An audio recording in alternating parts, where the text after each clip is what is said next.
1988, I'll say it in Italian. He has published The Italian-American Experience, a collection of writings, which is a book in 2012. The Italian Immigrants in Connecticut, 1880 to 1940, also a book, 1997. And The Religious Acculturation of the Italian-American Catholics, monograph in 1997, and other booklets on Italian-Americans. Altogether, he has over 80 publications, including chapters in books, articles, essays, reviews, and teaching materials. Currently is under contract to write 3 books: a small book of essays focusing on Italian Americans, Marx on Lincoln, which should be very interesting, and a peacemaking approach to criminology. And before I introduce Lou, let me say that I have been a fan of his work. One of the first things he sent to me, I said, this needs to be disseminated, and I put it back up on the, I think it's still up on the SUNY website, even though I'm not at SUNY anymore. He did an annotated bibliography of Italian-American books, which has been very helpful to Italian-American studies. I give you the director of our conference, Louis Gesualdi. Thank you, Dr. Garafe. Thank you. What I'm going to do is I'm going to condense this, okay, because of the time. So this title of my paper is Intellectual Manipulation, Discrimination of Southern Italians and Italian-Americans. There existed and exists intellectual manipulation, discrimination of Southern Italians and Italian-Americans in academic research. In other words, there exists an inaccurate portrayal, whether it is intentional or unintentional, of Southern Italians and Italian-Americans by many academics.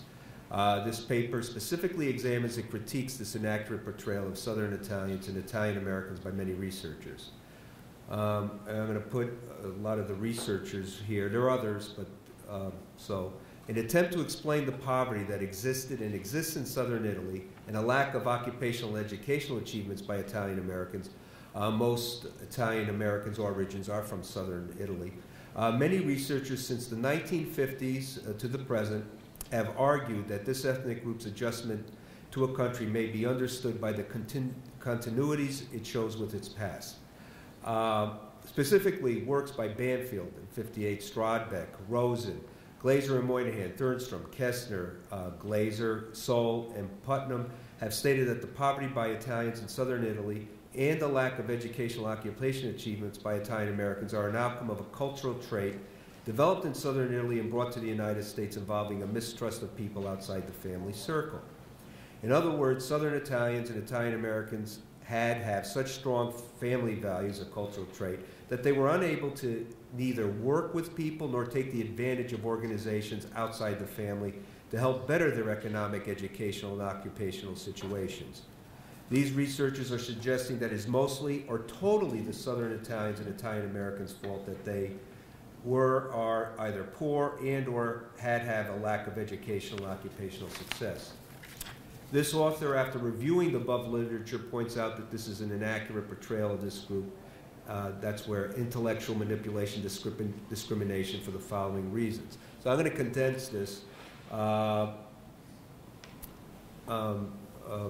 Basically, if you have an inaccurate portrayal, and the way it's presented, it's very intelligently said. There's the intellectual. For instance, say that, well, there's this mistrust of people outside of the family, so they can't cooperate, or they don't have trust of other institutions outside the family, and this is why they did not succeed or why they're in poverty. Okay. There's a lot more to it than that, and that's all these researchers looked at. They just focused on that. Okay. So real quickly, for the sake of time here, so let me just, okay. Okay, overall, the studies that present an inaccurate portrayal of Southern Italians and Italian Americans they all fail to examine the socioeconomic conditions that they were living under, assume that the American economic structure is totally open to all its members. Research shows that, inheritance plays a role. It's not open, okay, totally open. There are openings, of course, in the American economic structure, and are based on, a lot of these studies are based on impressions and speculations, and they're not based on substantial data and evidence. Finally, these studies fail to examine the historical migration patterns of a group. So these are all weaknesses of these particular studies that I listed.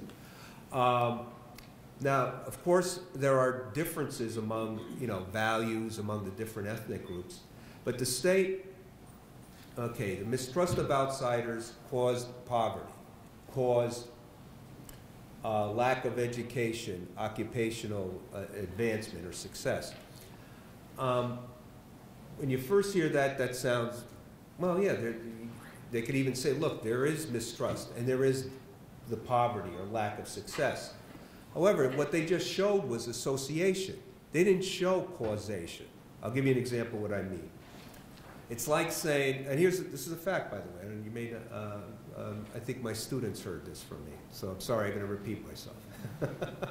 It's like, this is a fact. When the sale of ice cream goes up, the burglar rate goes up. You can look it up, that's true. Now, you can look at that and say, well, we got to stop selling that ice cream. Okay. Well, and this is what they're doing with this. They're showing association, but they're not proving causation. By the way, when the weather gets warm, people are out of the house more, so burglars come in. They wait for people to leave the house. So warm weather, the burglar rate goes up. Also warm weather, the sale of ice cream goes up. And that's what these researchers here that I've mentioned, they're showing association. That's not causation. And that's the main problem. But also the other things I listed.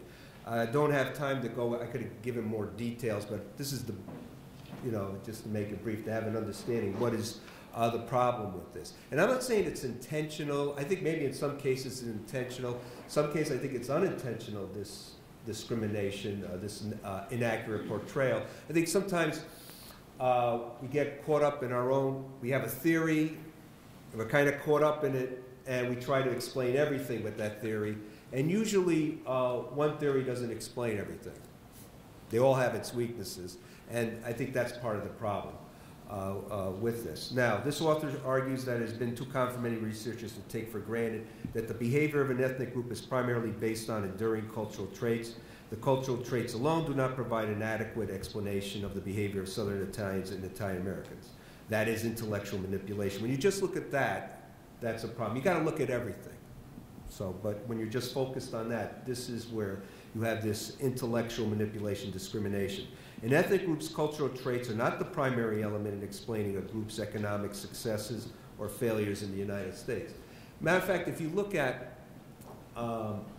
what is Italian, okay, traits, they do evolve. They do synthesize with other traits in time. What is people who are Italian today in Italy, this is not the same group of Italians 300 years ago.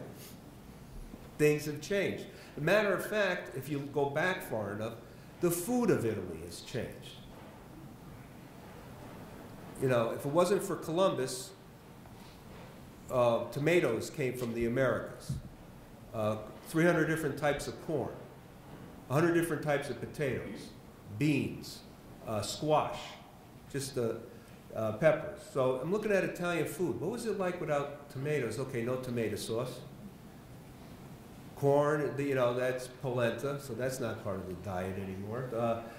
Potatoes, that's gnocchi, so that wasn't there. Squash, that's Native American. It was spread after Columbus spread. No zucchini.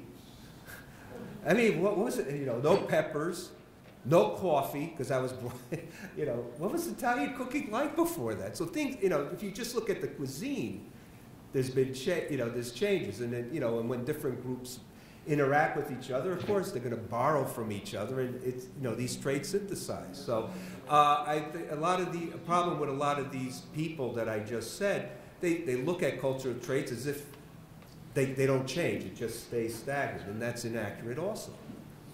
So anyway, to deal with intellectual manipulation and discrimination, this paper recommends that more studies need to investigate the following conditions in order, and get data, statistics, numbers, okay?